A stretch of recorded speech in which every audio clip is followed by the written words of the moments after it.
So next up, we're going to check out the Lock-Picking Lawyer's April Fools from the last 6 years. I was told to explicitly check this out, and I have a playlist made by Cass and Reed. So we're going to jump in and see where this goes.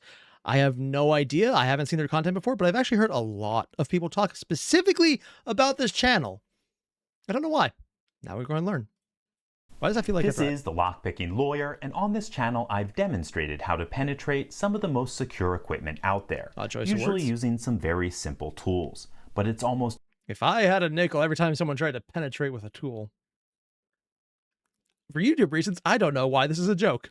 Always done right here on my desk. It's a controlled environment that might not be equivalent to field conditions. So today I'm taking you on the road with me. You see, I just got a call from my ex-girlfriend who's having a problem. What? Her new boyfriend is apparently having trouble getting in her back door.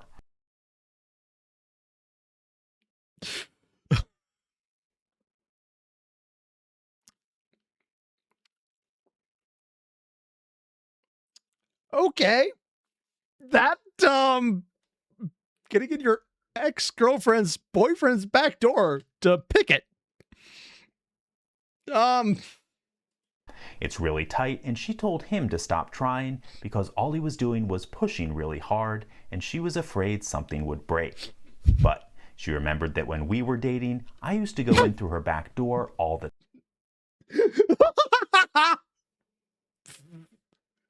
Oh my God! It's a good thing for YouTube reasons we're talking about lockpicking. time. This is a picture of her back door. She just sent it to me, and I don't see any... Don't you just love it when you get pictures of your ex's back door they just randomly send to you? You can even see it's double layered. Reason why this should be a problem. Frankly, it looks looser than it was back when we were dating. So, while her boyfriend's at work, she asked me to come over and see if I could help loosen things up. I of course agreed, so long as I could get it on video and share it on... Okay. Yep. I am 5 years old and I have the humor of 5-year-old. Oh, wow. I did not expect it to go this hard. That is not the right term to use right now. Okay. This channel. So let's drive over and see if we can get in her back door without breaking anything. Okay, folks, here we are, and I have to say... Oh, God, it has like spittle all around it. Why is it all oh. My ex-girlfriend's back door is far dirtier than it ever used to be back when we were dating. It seems to have been neglected pretty badly, but I'm actually glad to find it this way. Yeah.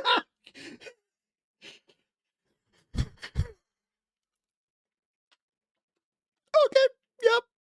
So you can see why I always keep baby wipes handy whenever I do anything like this. So let's get one out and wipe all of this brown residue away.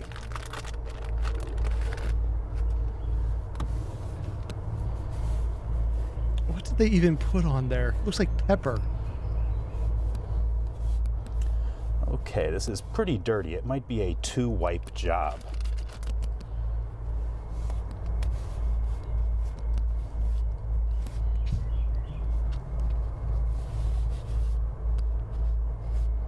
Just gotta go around the knob and the sides that are just completely covered. Okay, now that we have the outside just a little bit cleaner, it's time to flush out the inside as well.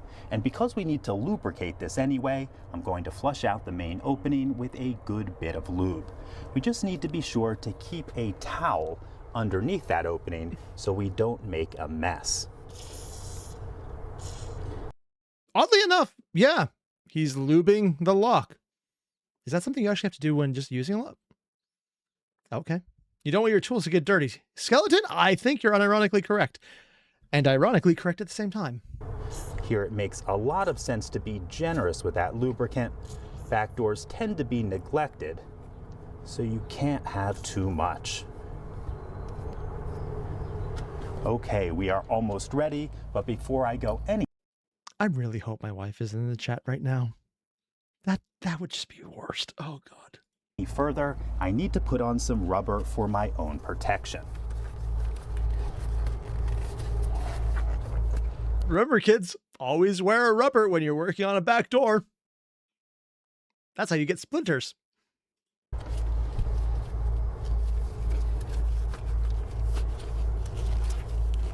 Also, I'm being pointed out that that lube is specifically meant for firearms normally. I guess that's one way to shoot it. Now, depending on various factors, I should note that the opening could be in an awkward position. And all I have to say about that is deal with it. It's not uncommon, especially when you're going in through the back door. Now, I can't just shove in my tool. I need to be very gentle and wiggle things into position if I'm going to stand any chance of getting in.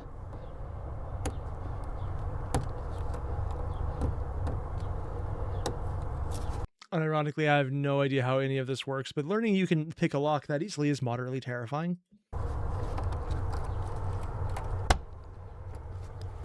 I think we're there. All it needs now is a firm shove, and we are in. Now, you need to understand that just because I got in her back door doesn't mean that her boyfriend will be able to as well. So I need to spend some time working it in and loosening it up.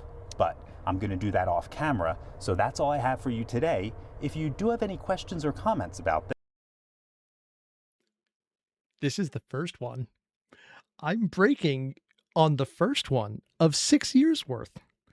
I'm going to die of asphyxiation by the time we get to the last one. Oh, please God. Put them below.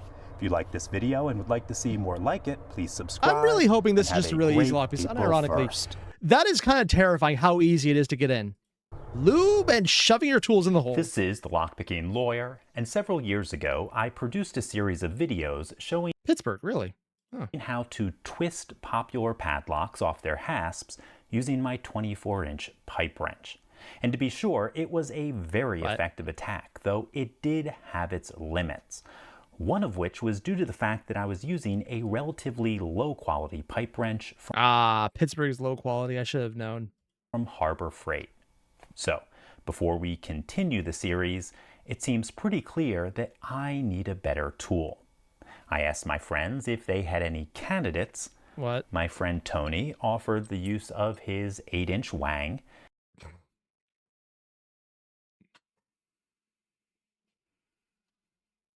Why would you name it that? Oh, God. Why? Now, normally, an 8-inch Wang would be more than enough for any standard job, something like laying pipe, but it just doesn't give enough power for what I want to show you. And as you can see, being only 8 inches long, it doesn't seem to have seen much use. Then my friend Trevor offered the use I'm going to be honest, if yours is 8 and you're not getting much use, that's a you problem at that point. of this one. It is 10 inches long and It's called rigid. Are all of the names for various tools just puns about dicks?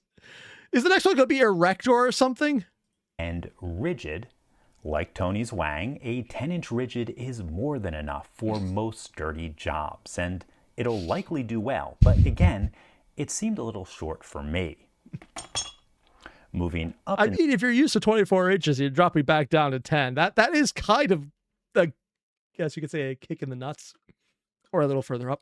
Size, I was offered this 14-inch Johnson by my friend Rob.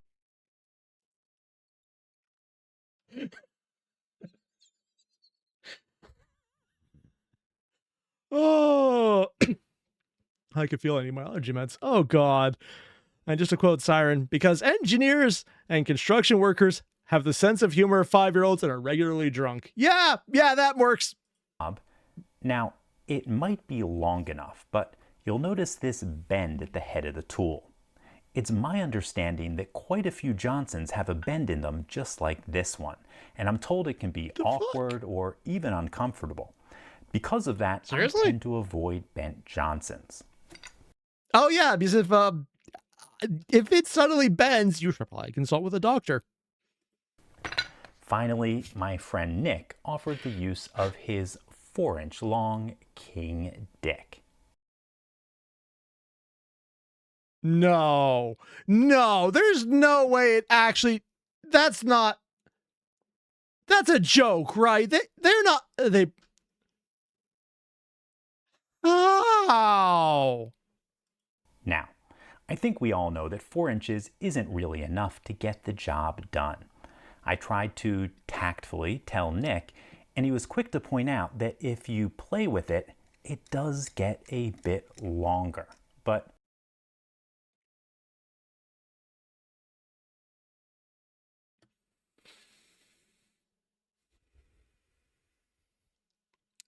I'm really hoping my wife isn't in the chat right now. Oh, God. Also, I'm being told by Croc, erectors are real tools for erecting stuff. Okay, yeah, you probably got me on that one.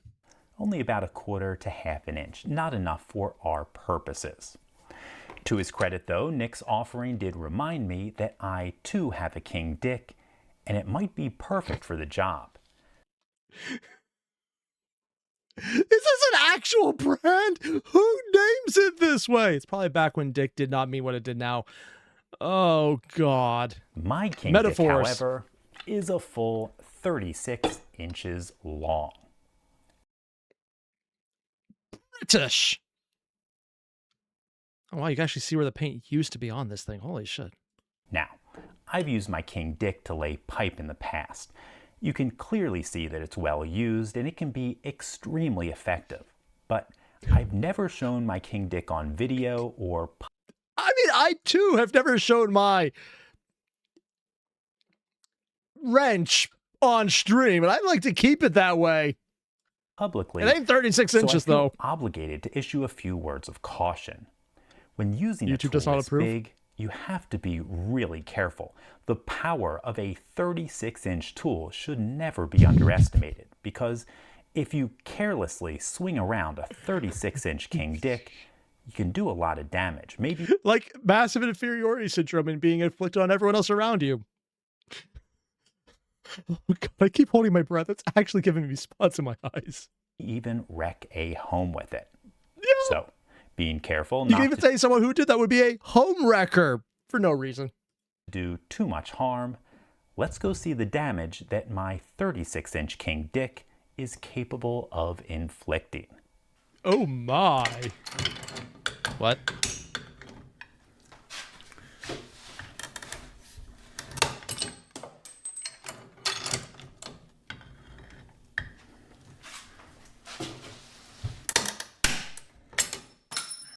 You know what? I'm suddenly a lot less happy about this. This is moderately terrifying.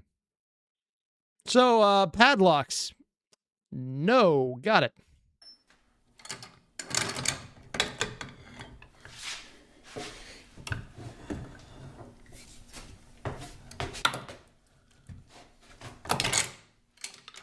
Okay, I see why it's called the King Dick. Because whatever you use this on is about to get fucked over.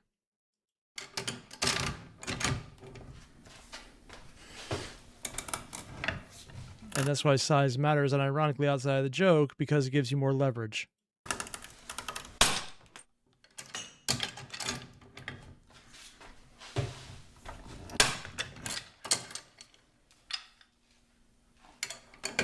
So some of the earlier ones just full out bent, but a lot of these are now just breaking internally.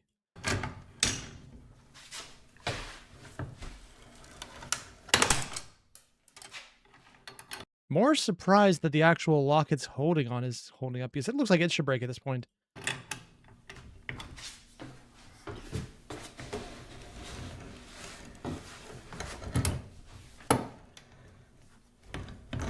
Oh, this one held up. Nope, never mind. It completely Well, broke. I think it's pretty clear that my 36-inch long king dick is a supremely powerful tool. It just snapped. Multiple times! The brink's only bent, the rest are just dead. Well, now I'm aware home security doesn't exist at all. But as I was testing Locks it or out, suggestions, Mrs. Troa? LockPickingLawyer Yes! walked in Yeah! and watched me work.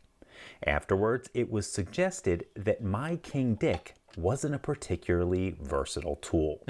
She then challenged me to get into her Beaver using nothing but my king dick. Who names this stuff? Since I never backed down from a challenge, let's go give that a try. You're just gonna hit it?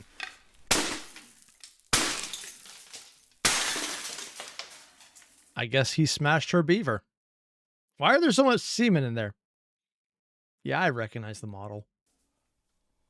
Okay, folks, as you saw, getting into And of course, all of them are winking at the audience. Oh, God. Mrs. Lockpicking Lawyers with my King Dick wasn't particularly hard.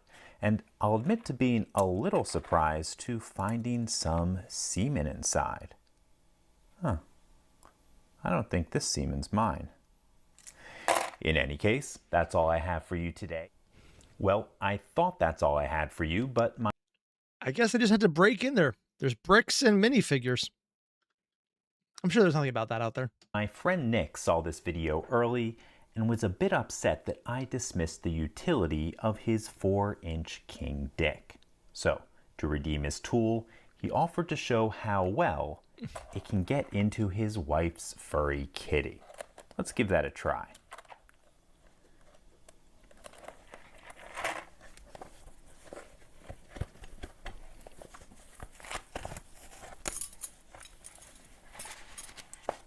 Well, I'm not sure it's anything to write home about, but I suppose a 4-inch king dick can be effective, at least in limited circumstances. You versus the guy you don't need to worry about. That's all I'm going to say on this one. But to be honest, I'm not sure 4 inches is enough to get the job done. In any case, that's all I have for you today. If you do have any questions or comments, How is this literally the biggest mix of, oh God, it's all horribly innuendo, that, oh God, it's all horrible.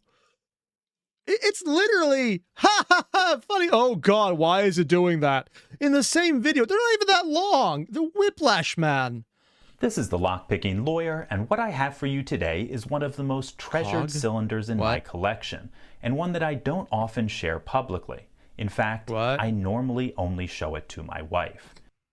Oh God, we're going there. Oh, okay. I'm just going to pull up a comment quickly. To quote Skeleton, there is a way for every lock to be picked. The big one is supposed to be for the other guy. You did the joke backwards? Nope, I think I got it right in this instance. It goes by many different names, shouldn't have been but worried. my favorite is that used by the French, so that is what we will use today. It is le coq.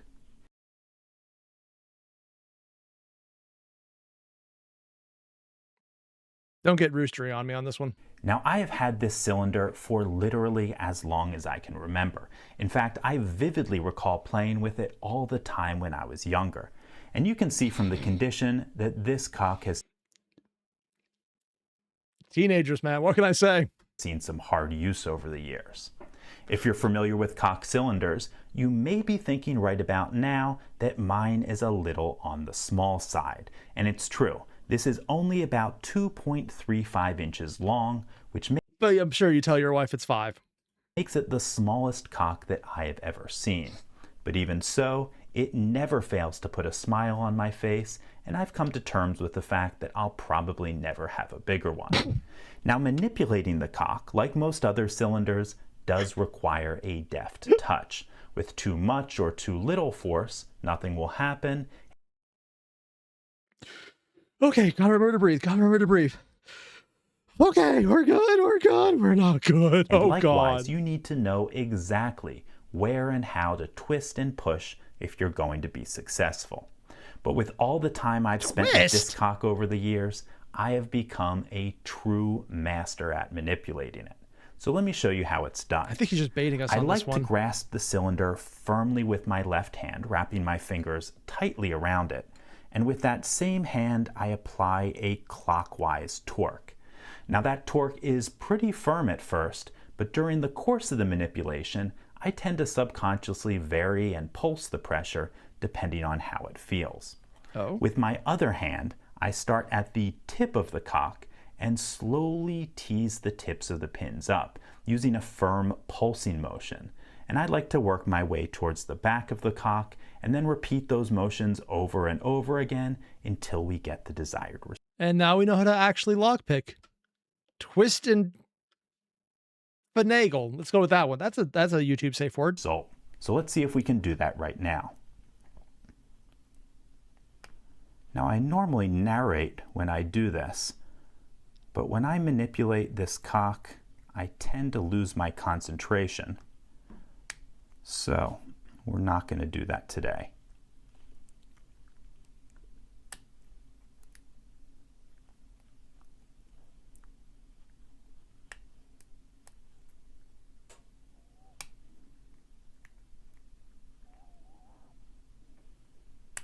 on, there we go.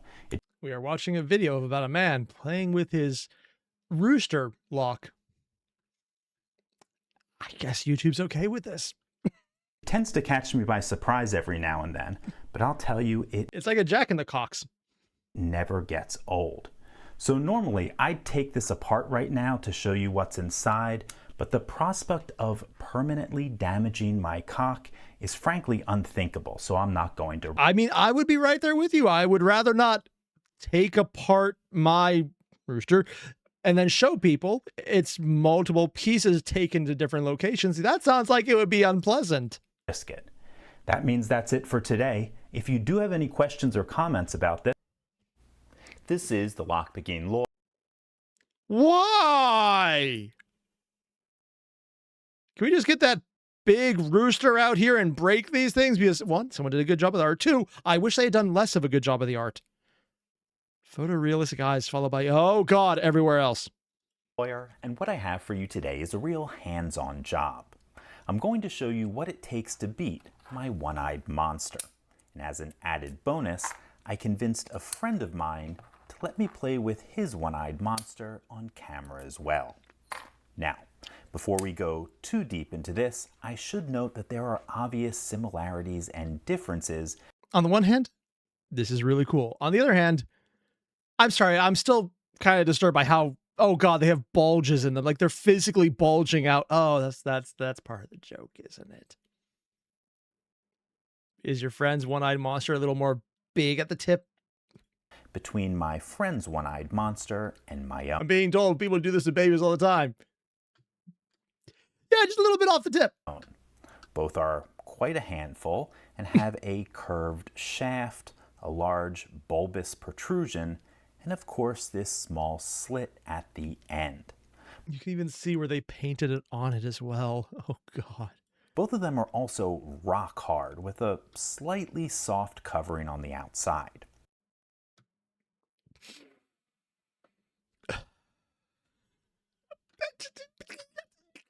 Ah!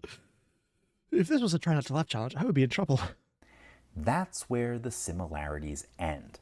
Where mine is smooth and almost leathery in appearance, my friend's one-eyed monster is veiny, purplish, and has these small pustules or sores on it. I've never seen anything like those sores on my one-eyed monster, and my friend wouldn't tell me anything about how he got them, other than to say something under his breath. I'm assuming the next words are something Tijuana. About a girl named Karma. Ah. But enough said about that. Yeah, when karma fucks you over, it leaves a mark. Because the question remains, how do you beat the one-eyed monster? As you might imagine, there are lots of different methods that I've tried to get mine to pop. I've even done it left-handed, but I'll show you the ways that I think work best, and those are rapid stroking and of course a slower probing approach. I'll show you the rapid stroking method on my friend's one-eyed monster, and we're going to use the well-known three-step approach. What? Get a firm grip, establish a brisk rhythm, and the critical thing to remember is don't stop until it pops. I can't say that enough. Get a firm grip, good rhythm, and don't stop until it pops. I feel like I need to censor this. Like, unironically, just like right here. Just put a censor bar over this man. Oh, God. Let's give it a try. Even the sound. Oh, Just it actually like opened. that, it popped in my hand. Like, unironically, it is kind of terrifying how fast that did open. Hell, I think I've had locks with that exact, not the stuff on top of it, like that yellow lock behind it. Okay, now we'll try the slower probing approach on my one-eyed monster. This method emphasizes a more gentle application of force, but... Oh, and that's why they have the different ones. The other one had multiple blades, almost like a dull serrated look, and this one just has the one tine going up. Or I guess one tine with two forks on it. Like the rapid stroke method, a firm grip is essential. Now this might take a little bit more time and teasing to get it to pop, but it is also very effective.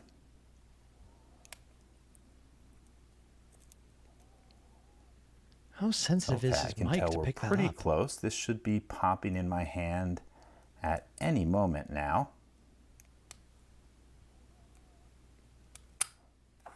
And there we go. Yep, it just popped off 2 one-eyed monsters in less than 30 seconds. Now, if you want to beat the one-eyed monster even faster, there is the deep thrust method, which is exceptionally fast and I'm not sure which is weirder. How much of an innuendo this is, or how accurate this is to actually popping locks. It's like, it's also, yeah. effective. All you really do is jam your tool into the little slit and wiggle it vigorously. It looks just like a knife, too. Wait, it's only one tool. That worked. Of course, you're going to need a tool that can reach all the way in, and not everyone has that. Huh. Okay, one final method. Also, I'm just going to pull this up. A resender pointed out something that's actually very much what I'm asking right now. So according to them, the lock-picking lawyer, the reason he's primarily doing this vid is because he got annoyed lock mechanisms haven't changed in like 200 years or so. Yeah, that would do it. Yep. Method for beating the one-eyed monster, and this focuses on the shaft. What? For this, you need something that can wrap around the shaft, and then you push and twist around the shaft, and eventually, if you do it right, it will pop in your hand. That easily. You could 3D print the shit out of that. All right, folks, as you saw, there are lots of ways to beat the one-eyed monster. And keep in mind that everything I just showed you can also be done left-handed if you just want to try something that feels a little different. In any case, that's all I have for you today. If you do have any questions or comments about this, please put them below. If you like this video and would like to see more like it, please subscribe. And as always, have a great April 1st. This is the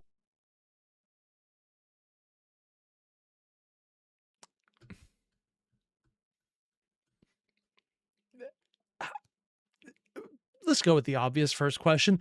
Why would you even put a lock on a fanny pack too? Why would you get a furry fanny pack? Why does this even exist? I'm not making a joke here. All of the rest of this aside, fanny packs are already a thing. Why does a furred version exist? Like, you're looking at this and I think he's using it as intended, as an innuendo piece. There's no other reason this should ever be a product. Lockpicking Lawyer, and every once in a while, I like to take a few minutes to show you how I use my skills to defeat the challenges that I encounter in my everyday life. You see, Mrs. Lockpicking Lawyer and I like to enjoy, well, let's call it an active lifestyle, and oftentimes that includes her strapping her gear around her waist before we go to town. And what she straps on really lets us have a good time without... I just got where this is going. He's, yeah, we'll move on. worrying about holding on to the things that she likes to use. I'm talking about something that I think every active couple should be using often. I think we've pegged the heart of this one. Even though people tend not to talk about it. That is, of course, a fanny. Now, as you can see, my wife's fanny is quite, well, it's furry, but I like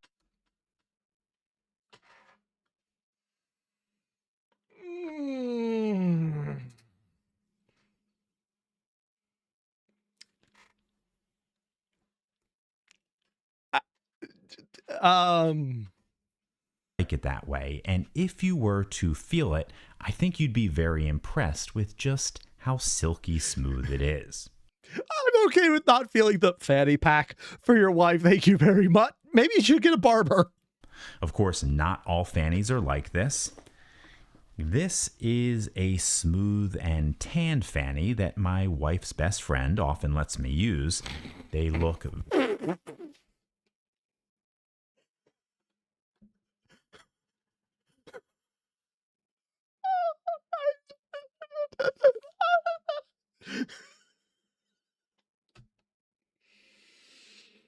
Oh, no, I'm good. I'm good. We're good. We're good. To quote Martin in the chat, for the love of God, man, stay silent. Yep. Very, very different, but essentially they serve the same function. The smooth, furless Fanny is much newer, and you can see it's not well broken in yet.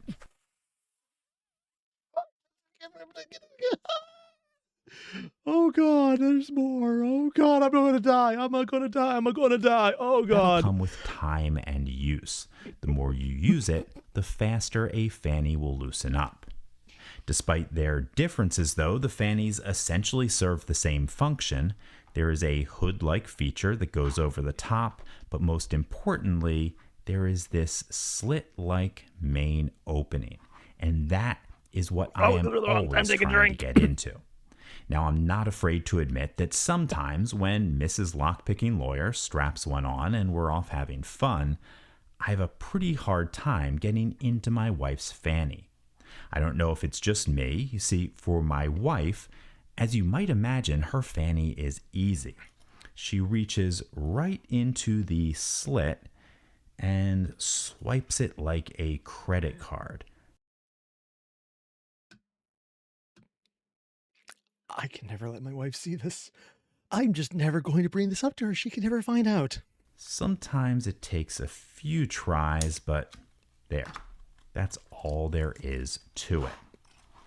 On a side note, my wife's fanny has these pink folds on the inside.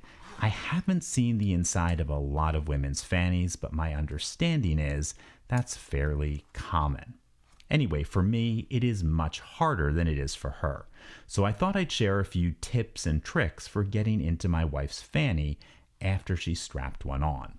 The thought being that maybe it would help a few of you folks out there. I'm half tempted to go down and look at the comments, but I'm more worried that we'll get exactly what we think because this is the internet. Oh, God.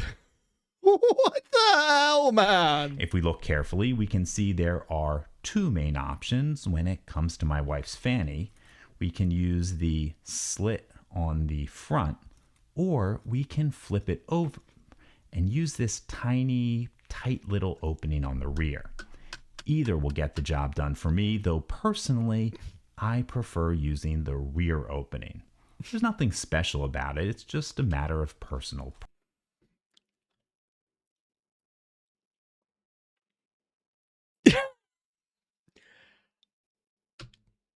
Okay, yep, we're good. Preference. So, I'm going to take my tool out and get to work. How did he write the script for this without dying? Or maybe it's because he's not like me and literally just mentally 5. I'm not sure what to say other than I just jammed the tool in and wiggled around pretty aggressively. Note to anyone watching, don't do that. Because you don't want to get caught lockpicking, of course. It might not seem like the most refined technique, but I find that with my wife's fanny, being a little bit rough tends to get the job done fastest. I mean, it popped right out. That one more time just to make sure it was not a fluke. Okay, folks, as you saw, just insert, wiggle, and twist, guys. That's all you need. With some skills, a little bit of aggression, and some effort, getting into my wife's fanny doesn't have to be hard. That said, you really do have to know what you're doing, and in that regard, I hope this video was helpful. It's definitely something. In any case, that's all I have for you today. If you do have any questions or comments about this, please. And next up we have how to fill my wife's... Oh, God, is this thing again. Did he get another one and actually unbreak the glass? Oh, shit. This is the Lockpicking Lawyer, and what I have for you today is something that's really important to myself and Mrs. Lockpicking Lawyer. In fact, it's something she's been playing with since her teens, and she let me first use it on our 3rd date. So I'm sure you've all gotten a good look. Only the 3rd, wow. I think there's a phrase for that. And can clearly see that it is my wife's Beaver. You just play with the knobs right on stream. Okay, sure. I showed you a beaver a few years ago in video number 862, but I wanted to feature it again because as I read through the comments, I realized that many of you just don't appreciate how versatile a beaver can be. For instance, when they get their hands on a beaver, I know a lot of guys who just load it up as fast as they can and call it a day, but that is a big mistake. Yes, take your time and enjoy the process. Don't just put all the merchandise in there. You paid money for it, and people are going to have to take a little bit extra to coin it up. I probably should explain what a coin paid for machine is, because there's probably people who don't actually know what that is at this point. Huh.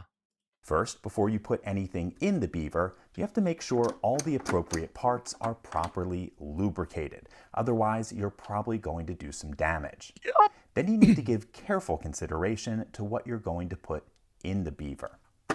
It is pretty common to see guys put balls like this inside the beaver. And while like most guys, I do have a nice sack of balls, that's getting to be pretty cliche.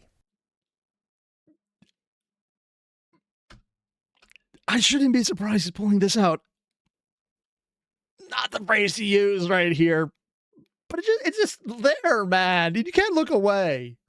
A less common and probably healthier option is to put your nuts in a beaver. But again, it's not something that really appeals to me. Where does he just find these things?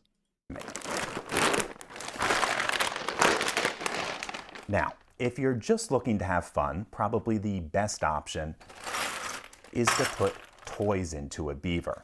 But a word of caution here. If you try to stick toys in a beaver and those toys are too big, it is possible, if not likely, that you're going to do damage. And just as bad, Something, horse-sized, something. the toy can get stuck. So, before trying to stick toys in a beaver, always ask the owner for both permission and instructions.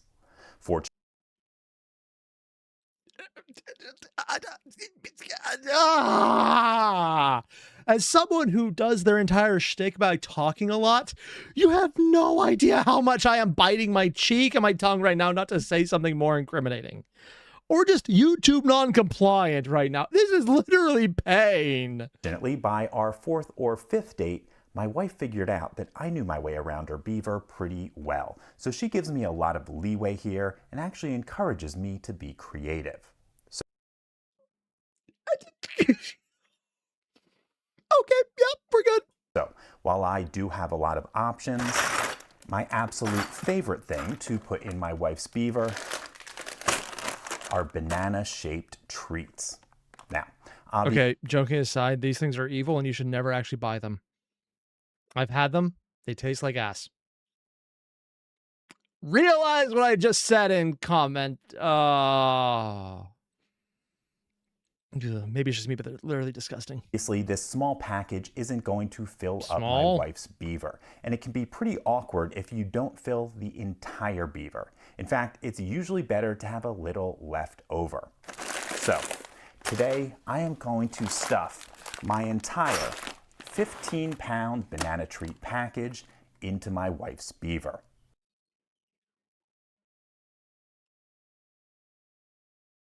Why? Yeah, innuendo. But also, this is disgusting. Why would they sell bulk of this? This is what you give kids to make them not like sugar so they don't have to go to the dentist. Now, the first thing I need to do is take out my tool and insert it into this slit-shaped opening right on the top. Then I need to jiggle it around for a while. This part can be boring. Just jiggle while giving it a twist. You might not think that can do much, but if you do it enough, it'll turn this little slit it's just coming right out into a large These things were that easy to break. And I think you can see just how wide I opened up my wife's beaver, and it is clearly going to be a lot easier to jam in this huge package. Yep. However, at my wife's request, I'm not going to show that part on camera, so that's all I have for you today. If you do have any questions or comments about this, please put them below. If you like this video and would like to see more like it, please subscribe. I don't think I could survive another one. I legitimately don't think I could survive it. If my wife ever finds out about this, I will be in trouble. I'm just looking at this, and all I can think is, because, one, that is a lot of really fake banana that absolutely tastes disgusting, and it's just insane. Also, oh boy, there's a lot to unpack there. I thought I made a lot of bad puns that were just a little bit innuendo bait. I have nothing on this, master. I was baited entirely on this. God damn. You guys know the deal. There's a link below to the original video. I'm going to now hide all the evidence and make sure this never sees the light of day. So I'll see you guys in the next one. Adios. Oh, God.